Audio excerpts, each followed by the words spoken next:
So thank you everybody for joining us today for our We Plus check-in.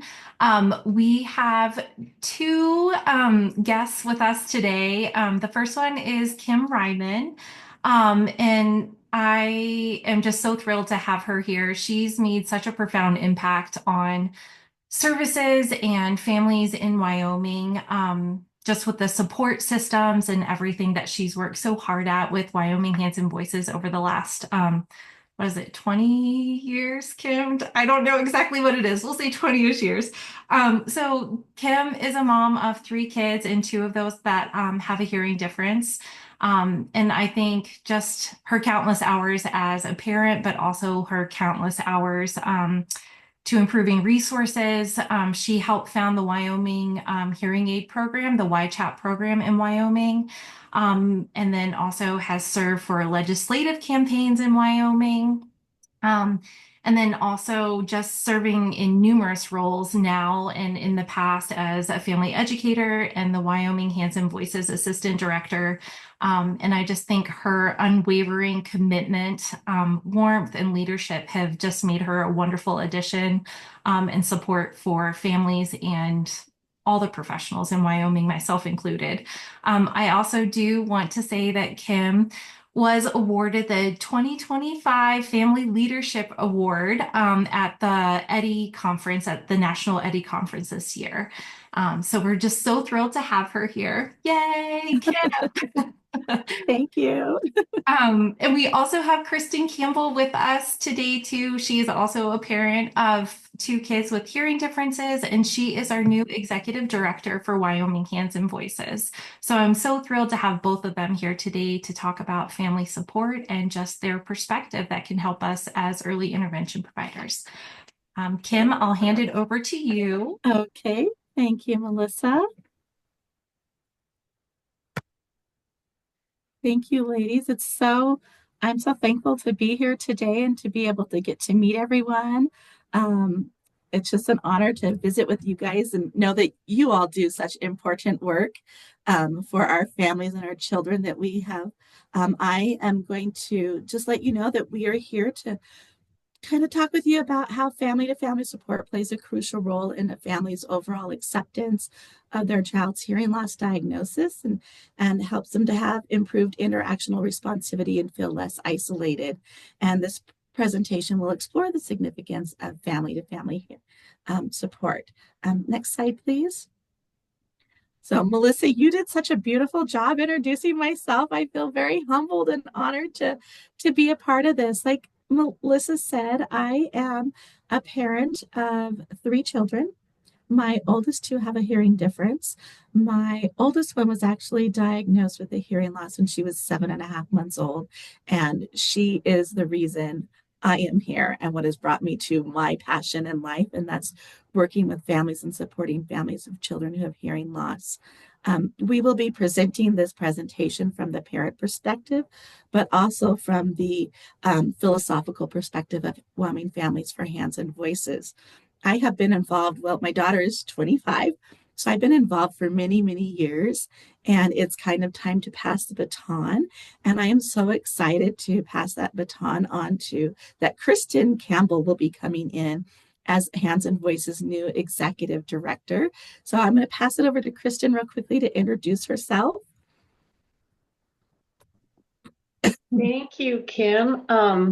I'm just really excited to be here and excited to see a new future and support all the families in Wyoming in their journey through their children's hearing differences. And I'm in Sheridan, Wyoming. I have two kids, Ella and Finn, both of whom are single-sided deaf and have cochlear implants. And Ella is 8 and she loves gymnastics. She's obsessed. I get to go to gymnastics class 5 days a week. And Finn is 6.5 and he loves soccer. So I get to add soccer to the list of to-dos here in the next couple of weeks. But both kids are doing great and I'm just excited to be here and to be working with Kim because she's just really done amazing things, and I'm glad she's sticking around. Thank you, Kristen. I'm just really excited to what you're going to bring in and bring in this new life into Hands and Voices and the younger parents and the new generation. So it's really exciting. I did forget to say that I am from Casper, Wyoming, and I work with Dr. Callie Ellis at CDC Plus Audiology, providing that family guidance as a family advocate and also a second tester in the sound booth and providing support to families before, during, and after their appointments, hoping to get them connected with appropriate resources and supports. Next slide, please.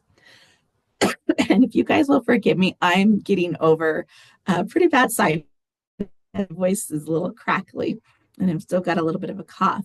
But our goals today is to introduce to you Wyoming Families for Hands and Voices, and then to learn about 10 reasons why family to family support for children with a hearing difference is so different. Next slide. So, Hands and Voices was actually started over 25 years ago by a group of parents in Colorado who wanted to have better outcomes for their children who had a hearing difference. There are now over 45 national and international chapters of Hands and Voices. There are some in Canada and Africa. So, this is really exciting.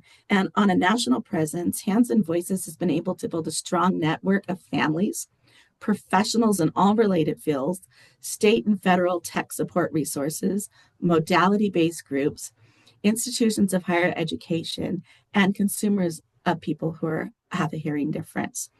Our motto is always what works for your child is what makes the choice right.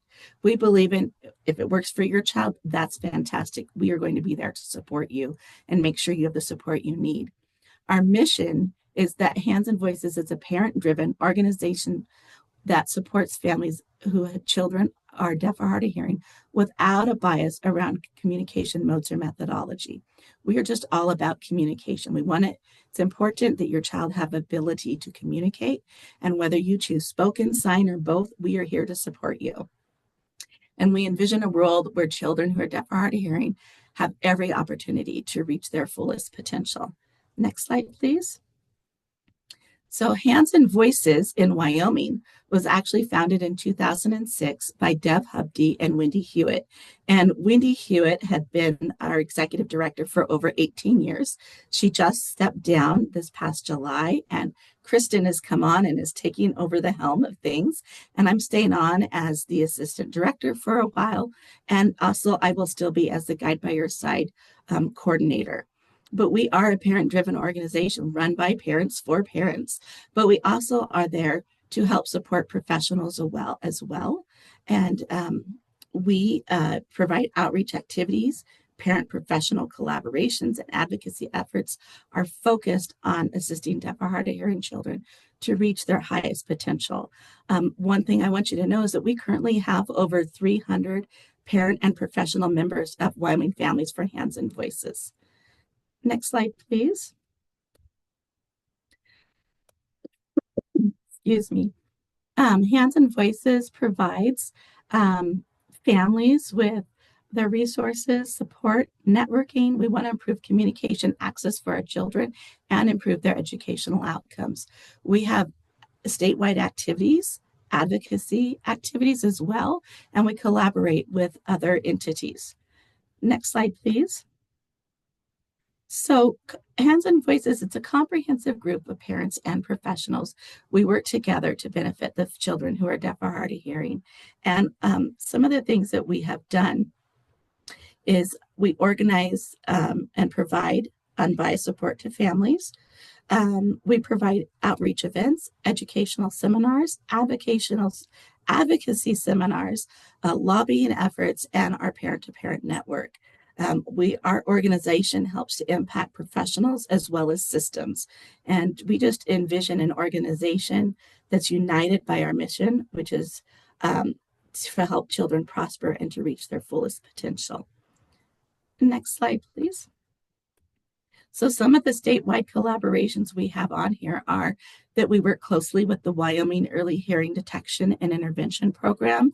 We work with the Wyoming Department of Ed Outreach Services, the Parent Information Center, and of course the Child Development Center here in Casper, where I am so lucky to work with the wonderful Dr. Callie Ellis, who's our state's solely certified pediatric audiologist. I mean, she does great things here in Casper.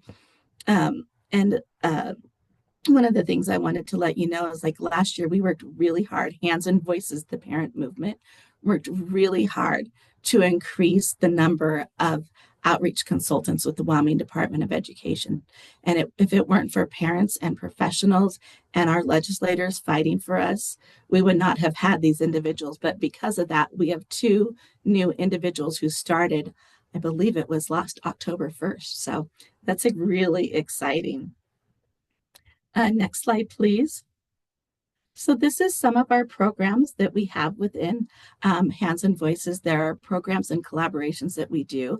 Our first one is the Guide by Your Side program, and it's unbiased support that's provided through trained parent guides who also have children of hearing loss. And our program started out in 2018, and we're slowly currently growing, and we provide support. Our trained parent guides provide support directly to parents who've just learned of their child's hearing diagnosis or who have children who are older and are in need of that unique support that comes, from someone who's already walked through their shoes and can share from their direct experience and wisdom of raising a child with a hearing loss. And the goal of this program is just to help close that circle of support between providers, professionals, teachers, and parents in order to have improved outcomes for their children. Starting in 2020, the WEII has become a program that Hands and Voices is also one of the stakeholders. Stakeholders, I can't get that out, a mouthful, but to help increase the state's capacity to provide quality early intervention services for families and children who are deaf or hard of hearing from birth to kindergarten. And you guys know all this because you work with Melissa, but I just think that it is just amazing because the WE Plus program helps to empower you guys, you Wyoming early intervention providers and families, by providing training, resources, strategies, and coaching. And early intervention providers and families are supported in helping to make informed decisions that give the child the opportunity to achieve their highest potential. I just think of myself as a former educator when I started going into teaching, and I had that master teacher who helped me so much and just had somebody to mentor me. I just think you guys are so lucky that I love that Melissa is able to provide her expertise and wisdom and supporting you guys in working with children with hearing loss, because I get it. The state is really small and hearing loss is a low incidence disability. And so you might work with a child with a hearing loss once every 5 years. So I think it's really nice to have that Melissa there to support you all. Moving on to our ASTRA advocacy, that stands for ASTRA is advocacy and training, and it's a content that's derived from years of direct advocacy and experience working with families in schools, attending IFSP meetings, working with legal experts, providing trainings, and the Hands and Voices Educational Advocacy Guidebook. Back in January of 2021, Hands and Voices, we held our first ASTRA advocacy training. It was virtual and was very well attended with parents and professionals, and topics discussed were special education law, eligibility considerations, procedural safeguards, assessments and evaluations, positive meeting tools and strategies. And we just encourage professionals to attend our ASTRA advocacy trainings so that you know what kind of information is being provided to families. But we also just encourage you to reach out and attend any of our events that we have when we have parent trainings or when we host our family fun events in local regions. This is, like I said, this is a collaboration of both parents and professionals, but it is parent driven. Next slide, please. This is another collaboration that we've done, one that I'm very, very proud of. That is the Wyoming Children's Hearing Aid Program. And that started back in 2012, where we confronted the legislators and asked them to please have insurances cover the cost of hearing aids. And they told us, no, we will not do that. And we were devastated. But they did come up with a plan where they provide us with a lump sum of money each year to help fit children with hearing aids. And this is to help fit children with hearing aids who are not insured or underinsured. So children who have Medicaid, Medicaid will cover the cost of hearing aids. Most insurances do not cover the cost of hearing aids. And as we all know, hearing aids are very expensive. And for families who have chosen to use access to sound and to use hearing aids, it's important for them to have timely access to sound. And there's guidelines that they need to do. We have a hearing aid, a WEII chat board that consists of parents and professionals, audiologists, who review these reports, the applications to families, for families, and ensure that these children are seeing audiologists who will appropriately fit these hearing aids. And the funding is first come, first served, and it is limited. And right now, unfortunately, we are very limited on our funding. And so we are prioritizing infants who are newly diagnosed children as well. And as of 2025, we have served over 232 families and been able to fit children with hearing aids, which is that's amazing. I mean, I know when my daughter was diagnosed and they told me how much hearing aids cost, and I was a young mom, like, I don't have this money. And so thankfully, they were kind enough to let us make payments. But that's just one more burden on top of families having that diagnosis of their child being diagnosed with the hearing loss, now needing to come up with hearing aid cost to cover hearing aids. So it has been a fabulous program, and we do get our funding in July 1st through the state, and we are so thankful for this. Next slide, please. Our next collaboration is we have been able to collaborate with the Wyoming WEII program and the Child Development Center here in Casper, so that we have myself here working as an advocate and a family educator with Dr. Callie Ellis. And this is my passion. This is what I love doing. I love being with families at the clinic, helping them, letting them know they're not alone on this journey. For many families, the first individual they know who has a hearing difference or a hearing loss is their child. And there's so many questions and so many unknowns. And I love to be there to tell the families that we're the bring us parents who've been down this road and done this journey. We're the bringers of hope, because we know how scary it is in the beginning. And we know that we are here to support you along every step of the way. And we help to provide them with that information and the connection and the educations and the resources. And we want them to be able to feel like they're good, strong advocates for their child, so that they can also then, by advocating for their child will learn from them and become good advocates and give back to their community. And we like parents to know that they have a seat at that table, that they're team members with their early interventionists and with the WEII Plus provider. And they're the drivers of the bus, actually, for their own children. And so we just want them to come to the table with information, education, and knowledge. And so when a child is diagnosed at the Child Development Center, I will provide that referral to early intervention programs and to the WEII Plus program, and to Guide by Your Side as well. Next slide, please. So now that we know a little bit about Hands and Voices, I want to take a real quick break and ask if anybody has some questions before I move on to talking about the importance of family-to-family support.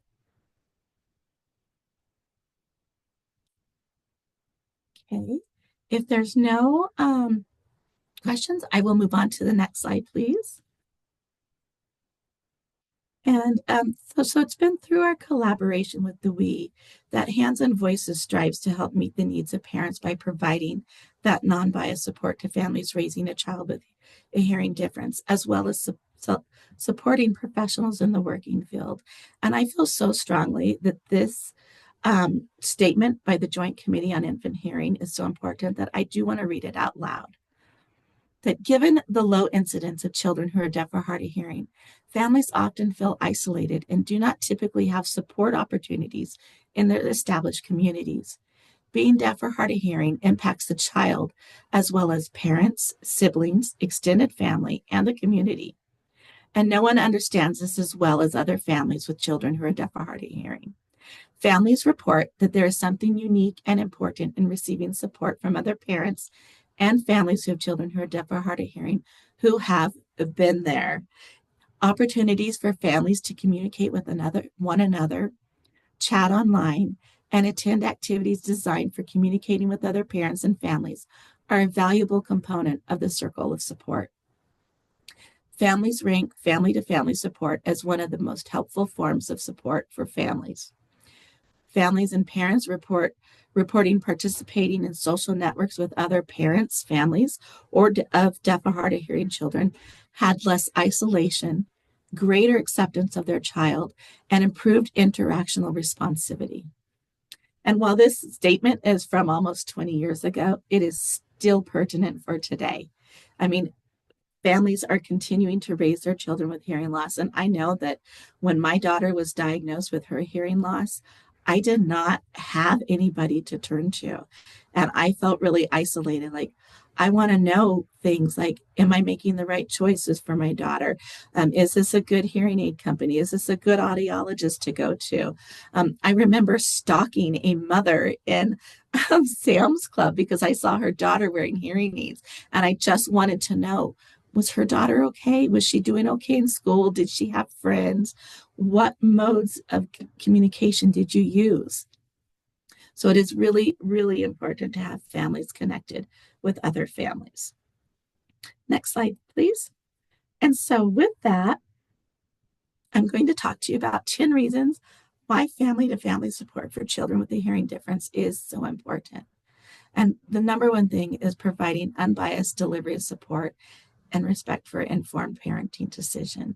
It's so important that families do feel supported with their decisions that they've made, whether that is to have chosen hearing aids, cochlear implants, signing, both, none, one. It's really important. What I tell families is this is all about communication.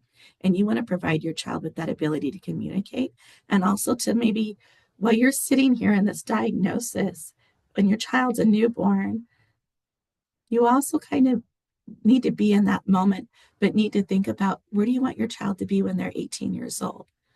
Do you want them to be able to communicate with friends and families and teachers and to go on to work a trade or to go to college?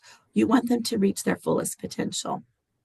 So family to family support can help to foster that positive self-image and resilience and help families cope with the challenges and reinforce that their child's sense of belonging as well.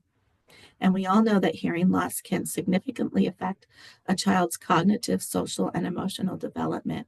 And challenges in communication can lead to socialization, social isolation, and difficulties in learning and making early intervention so critical.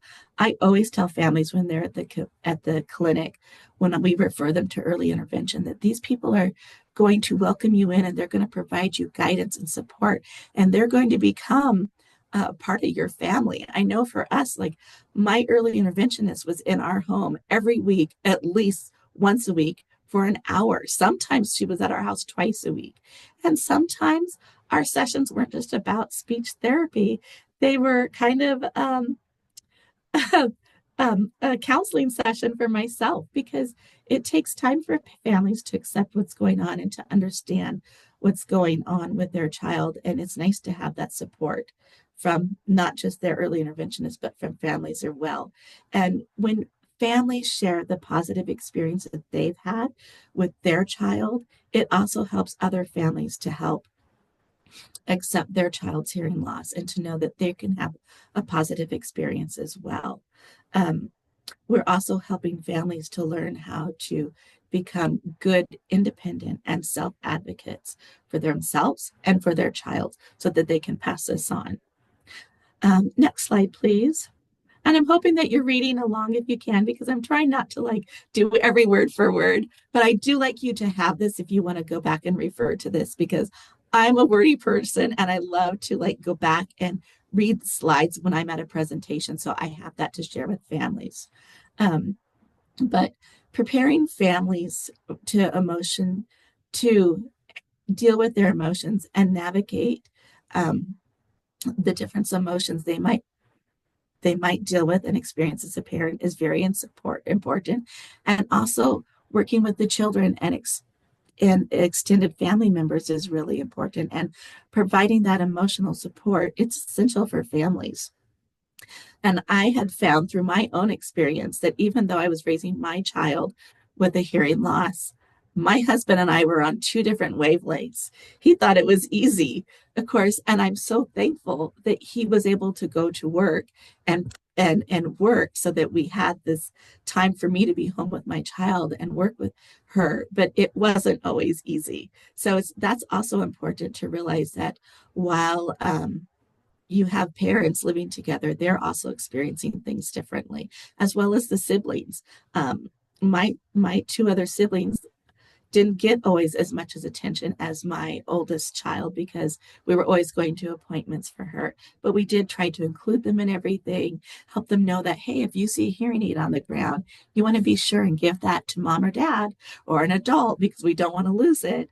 But then we also would take them to the zoo when we were at appointments as well, and the stuff that we would do. And I know like some families now, they're at the clinic and they bring their older sibling. The older sibling picks out the ear mold colors, so it's always nice to include both of those families.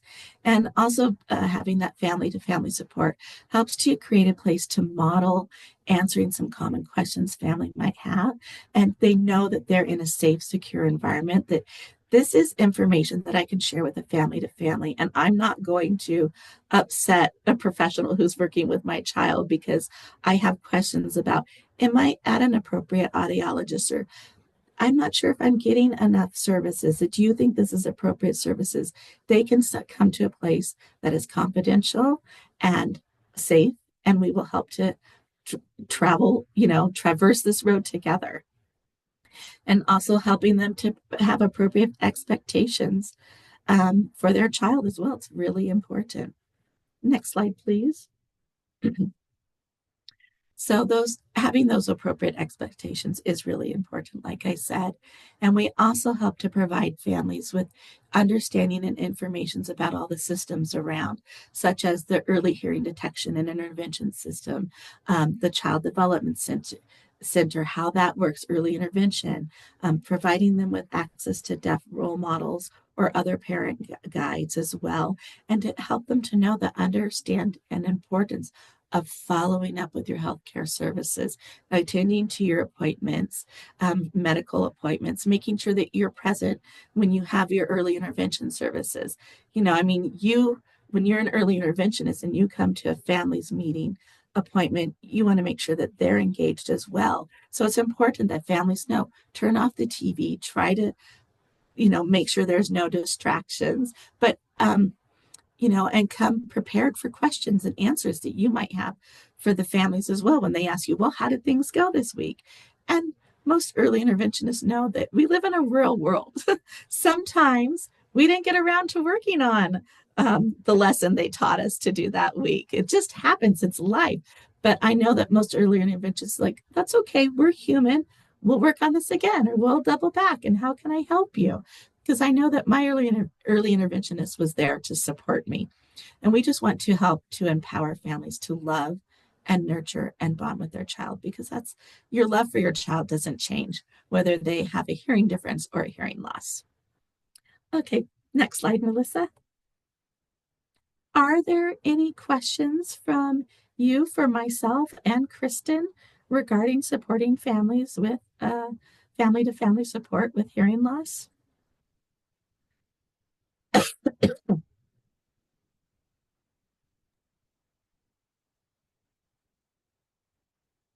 Kim, I do just want to say I have had the privilege of working with a lot of families before I was in this We Plus coordinator position, as an early interventionist. And I think just the resounding statements from all the parents is just how important to have that connection. I think a lot of times you happen to be the first person that they met, another parent that had children with a hearing difference, but then continuing to foster that too. I just think they get so much out of having that relationship with other parents too, just to be able to ask those questions they might not feel comfortable asking their early intervention professional. And I think too, just being able to go through some of these visits with family and just see the impact that you've had on them and that the impact that other families and just having that hope and positive outlook has just really changed their outlook or their trajectory or just how they feel about it. I think one of the most recent ones, I had a parent say that she just felt relieved after having spent time with other parents that were walking in that same path that she was. Not that she had any negative thoughts from the beginning, it just was a different sense of calm that she felt. And I think that is so important. And I hope that we can all strive as early intervention providers to help parents make that connection, even in our own community. You guys have done such a wonderful job with first and thirds too, trying to set up that virtual connection for parents. But I think too, as early interventionists, if we can get those parents together in our community, it makes a really big difference for them too. So thank you for all your hard work and just meeting parents of where they're at, I think is just so resounding. Well, thank you, Melissa. I mean, and it is true, and that's one thing for you, early intervention is like if you have a parent who says, I feel lonely, they haven't found hands and voices, that they haven't found other parents, you're more than welcome to reach out to myself or Kristen. We can get you connected with other parents, hopefully within your community or virtually, like we do the first and thirds.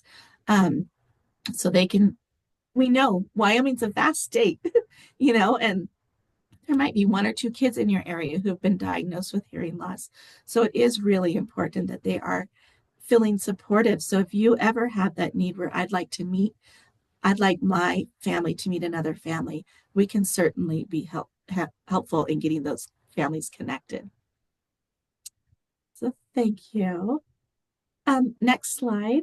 I just wanted to provide you all with our information and how you can get a hold of us. As I've stated earlier, we've kind of been in the transition with Hands and Voices, and we are so excited to have Kristen Campbell come on. And we have her phone number and email address if you need to connect with her.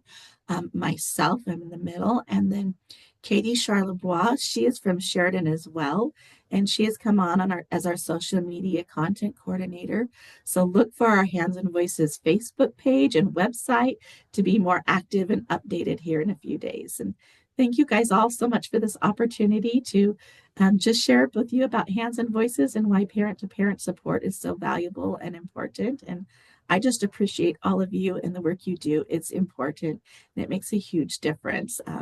I know going through this process with my daughter, I still talk to my daughter's early interventionist 25 years later. I mean, they play such an important role for our children and help to make that foundation and to lay that foundation so that they can meet their fullest potential. So thank you, ladies, and thank you for having me today, Melissa.